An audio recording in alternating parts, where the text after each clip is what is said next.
To what many perceived as the perfect family, no one expected that everything would quickly go down in flames. At around 4 a.m. of August 26, 2008, the Shropshire Central Fire Control received the emergency call about a fire on the Osbaston mansion residence. Upon arrival, firefighters were hindered by a large horsebox that blocked the entrance. By the time they managed to get in, due to the issues they faced trying to enter the residence in the first place, it was already too late and everything had been consumed by the fire. This unfortunately included the owners of the residence, the Foster family. During the investigations, the police found out that the horse trailer that had been blocking the entrance had been deliberately parked there to delay the firefighters. Therefore, this wasn't just an accident. Something far more sinister was behind it.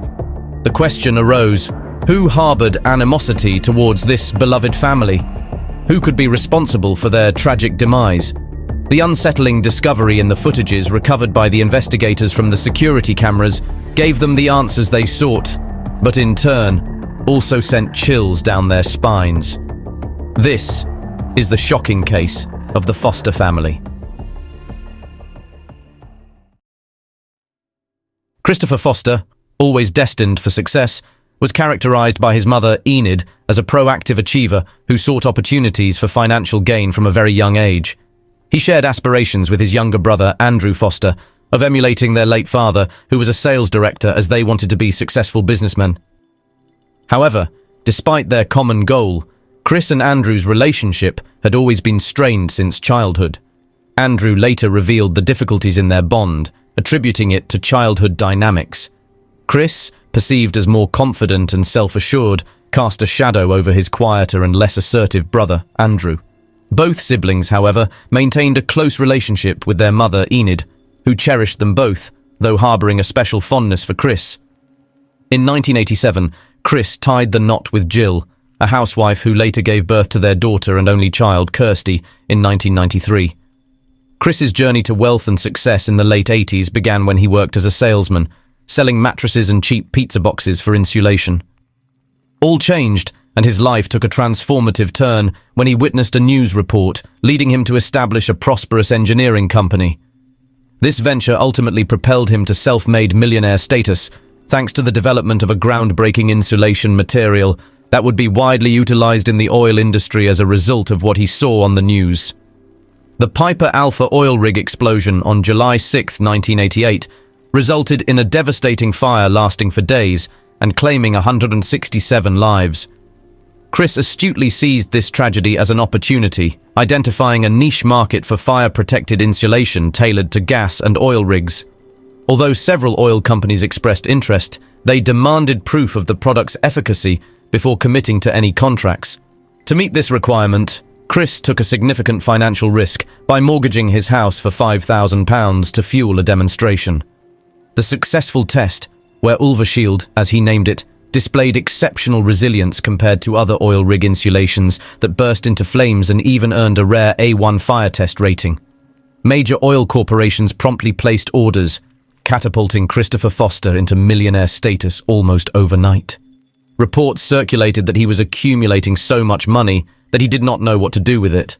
As his business expanded, Christopher experienced a significant increase in turnover, soaring from £50,000 to £1 million annually.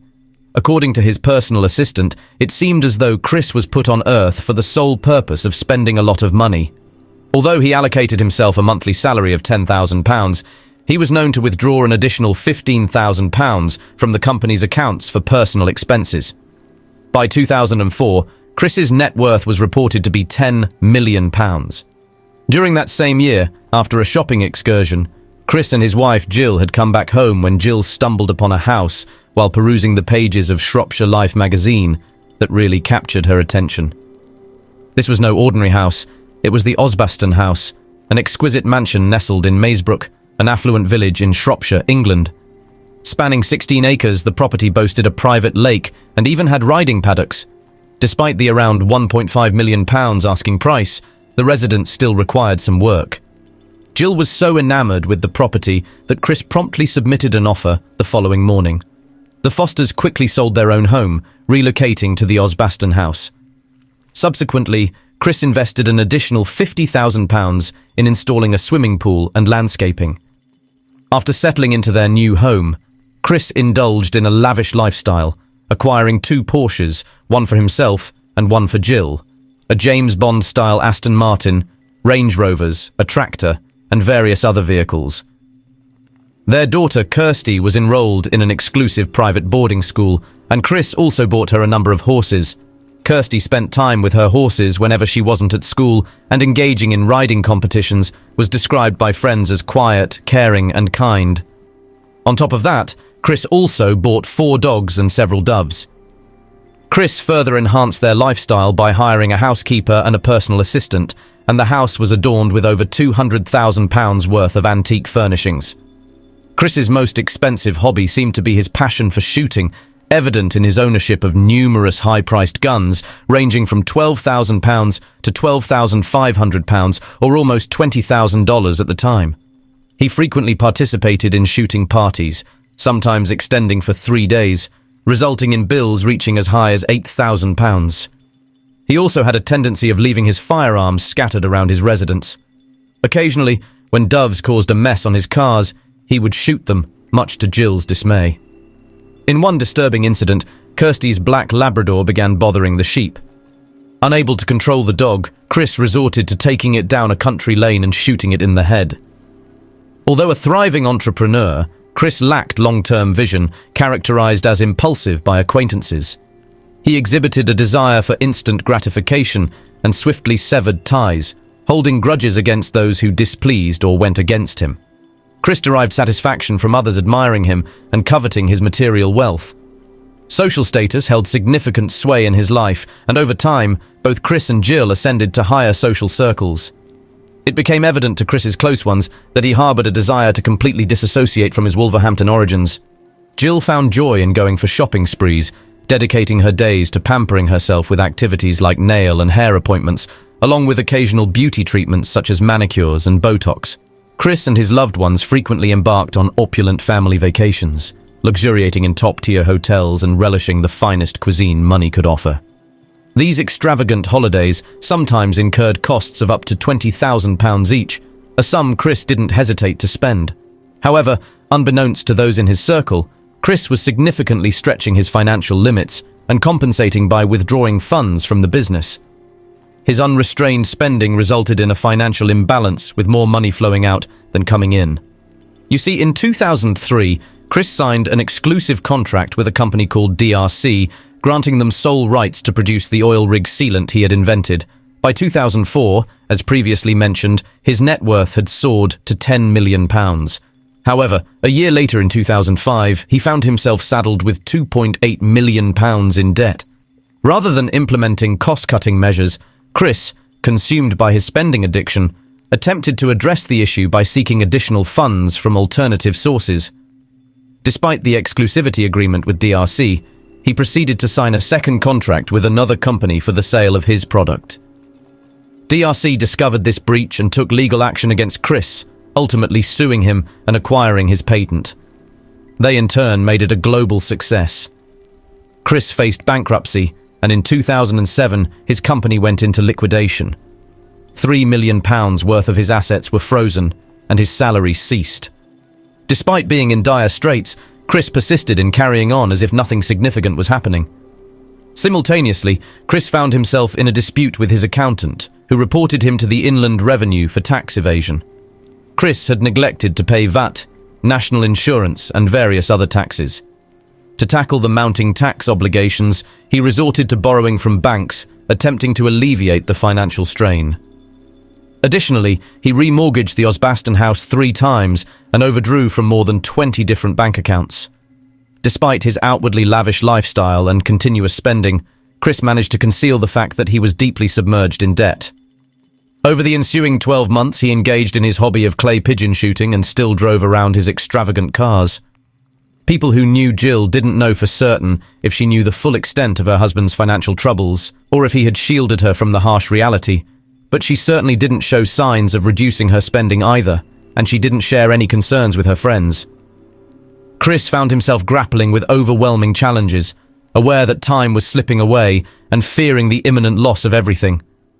During a conversation with a friend about houses, Chris emphatically stated that he would never part with Osbaston House unless it was in a body bag. He expressed a solemn commitment to safeguarding his family, vowing to take his own life rather than endure the loss of his loved ones or possessions.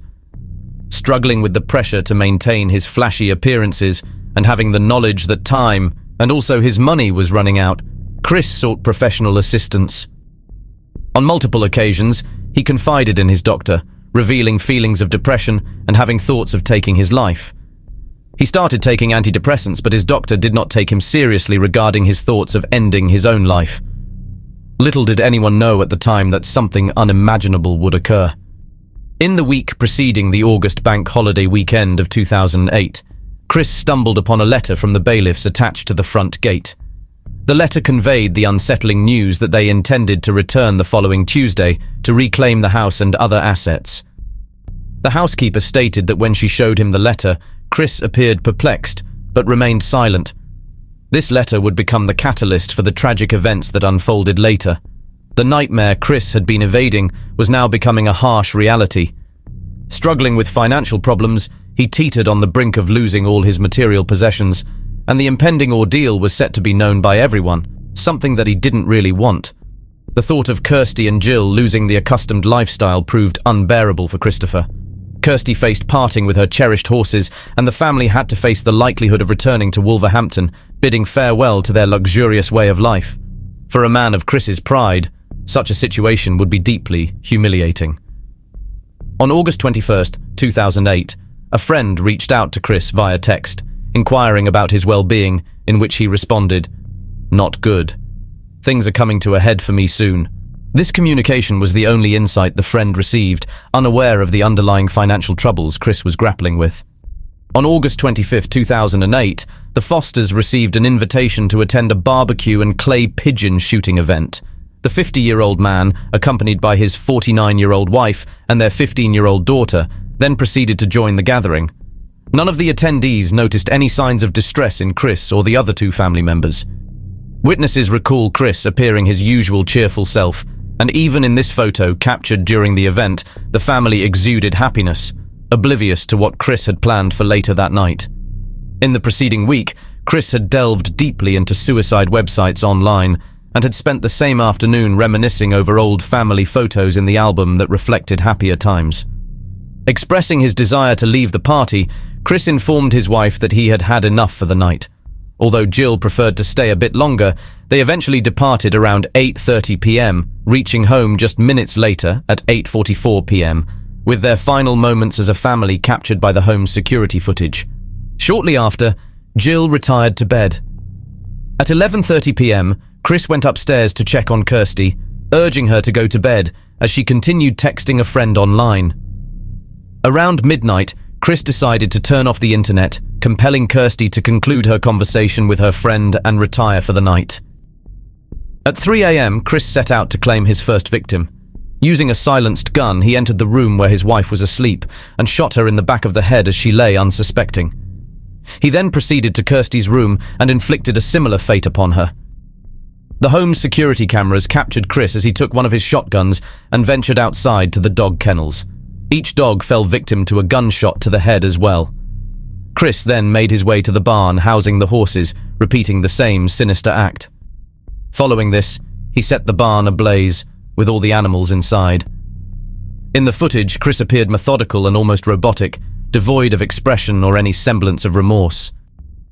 To impede the firefighters' access to the residence and hinder their efforts to extinguish the fire on time, Chris took action. He drove a horsebox and positioned it in front of the main entrance and shot the tires, deliberately puncturing them to make it harder to move. Subsequently, he strategically placed hose pipes connected to his domestic oil tank, pumping 200 litres of oil into the house's cellar. With his expertise in fires, Chris knew precisely what was required to utterly annihilate the Osbaston house. His mindset seemed rooted in a vengeful desire. If he couldn't retain his material possessions, then no one else should either. Chris then proceeded to ignite the house, dousing his cars and other belongings with the flammable liquid as well. The fire rapidly and fiercely consumed everything. Still armed with a rifle, Chris re-entered the house, making his way to the bedroom where Jill's lifeless body lay. There, he lay beside her, embracing his deceased wife amidst the engulfing flames. Chris's estranged brother, Andrew, speculated that Chris might have wanted the fire to consume him as punishment for his actions that night. It was reported that Chris succumbed to smoke inhalation, with the autopsy revealing no evidence of gunshot wounds, despite having the rifle close to him. At around 4:11 a.m., the security cameras had stopped functioning. A concerned neighbor contacted emergency services upon witnessing the escalating flames. Firefighters swiftly arrived at the residence, but they were met with the impeding horsebox at the main gate. By the time they successfully removed the obstacle, the intensity of the fire had already reached a point where it proved challenging to bring under control. As firefighters battled the raging blaze, neighbors watched in horror as the estate was consumed by flames, expressing deep concern for the now missing owners, the Fosters. In the subsequent days, newspapers and TV stations issued appeals to locate the family, but their efforts yielded no results. Given Chris's affluent status, authorities initiated an investigation, initially suspecting a criminal abduction of the Foster family. At this point, however, neither the bodies nor the security camera footage had been discovered, and so that was what many had speculated had happened to them. The arduous task of extinguishing the flames spanned 3 days. Finally, investigators cautiously entered the remnants of the house and discovered the intertwined remains of Jill and Christopher. Their bodies were bound together, laid on the bed in a room that had collapsed down to the living room area, where they were eventually found. However, there was no trace of Kirsty. Amidst hopeful speculation that she might have escaped, others feared the possibility of her abduction. A few days later, heartbreak ensued as small fragments of Kirsty's remains were discovered amidst the debris. Investigators, employing delicate precision, used brushes to gather Kirsty's remains into a waiting hearse. The discovery of a piece of Kirsty's skull revealed that, tragically, she had suffered a gunshot wound to the head, just like the fate that had befallen her mother. Upon recovering and scrutinizing the bodies, the police directed their suspicions toward Chris as the likely perpetrator of the crimes. Concurrently, an investigation into his financial affairs was initiated. The deeper they delved, the more revelations unfolded about a prosperous businessman who was, in reality, submerged in insurmountable debt. To everyone's surprise, Chris's accumulated debts had amounted to £4 million at that point. As creditors sought to claim his assets, they discovered that Chris had meticulously ensured there was nothing left for them. With the retrieval of security footage, the police confirmed their suspicions. Chris had carried out the murders and his own demise, leaving no note or indication of what he was going through. Speculation arose about the dark motives behind such a brutal crime, with the prevailing theory positing that Chris, consumed by shame over losing his fortune, opted for the heinous act to evade admitting his failures. Others suggested it was the defiant act of a self-centered man who chose to obliterate everything before facing the prospect of loss. Enid struggled with the distressing news, as did everyone else, but she adamantly rejected the notion that Chris could be capable of such actions. She staunchly defended him and harbored considerable sympathy for him. In her perspective, she believed Chris committed the acts out of love for his family, aiming to protect them from losing everything. However, Chris's brother Andrew held a contrasting viewpoint.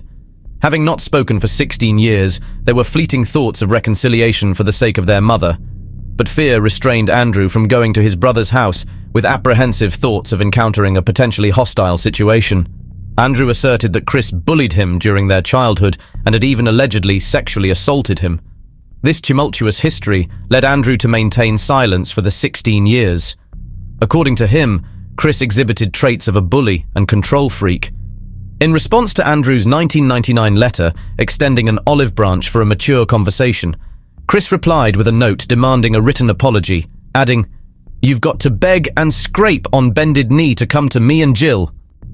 Andrew contended that Chris was unwilling to acknowledge his wrongdoings and instead harbored long-standing grudges. 4 months after the devastating tragedy, on December 19, 2008, the funerals for 15-year-old Kirsty and 49-year-old Jill took place at their local village church. The joint funeral was silent and respectful, attended only by a small gathering of intimate friends and family. Both were laid to rest in the same plot. Following the wishes of Jill's family, Chris had a separate funeral and was interred away from Kirsty and Jill. In the years subsequent to the tragedy at the Osbaston house, remnants of the scorched structures and the family's charred belongings, including Kirsty's cherished first aid book for her horses, and even a handwritten note outlining what the family had planned to eat during that week of the tragedy, still lingered on the site. The erstwhile dream home, now reduced to crumbling ruins, persisted until 2011, when all debris was cleared. The 16-acre estate was eventually purchased in 2014, with plans formulated for the construction of a new 6-bedroom house. Although the property was put up for sale in 2012, it remained unsold until 2014, after the price was said to have been reduced. While the motives behind Christopher Foster's shocking deeds may have stemmed from financial struggles and the societal pressure to uphold an affluent and successful facade, it definitely shouldn't have taken such a horrific turn. Tragically, rather than making prudent financial decisions initially or later confiding in his loved ones about his financial woes, Chris chose a path of self-destruction with devastating consequences for all involved. As we reflect on this heartbreaking case, our thoughts are with the victims whose lives were tragically cut short and the loved ones they left behind. If you found this video compelling, leave a like and comment your thoughts, and don't forget to subscribe. Thank you for watching.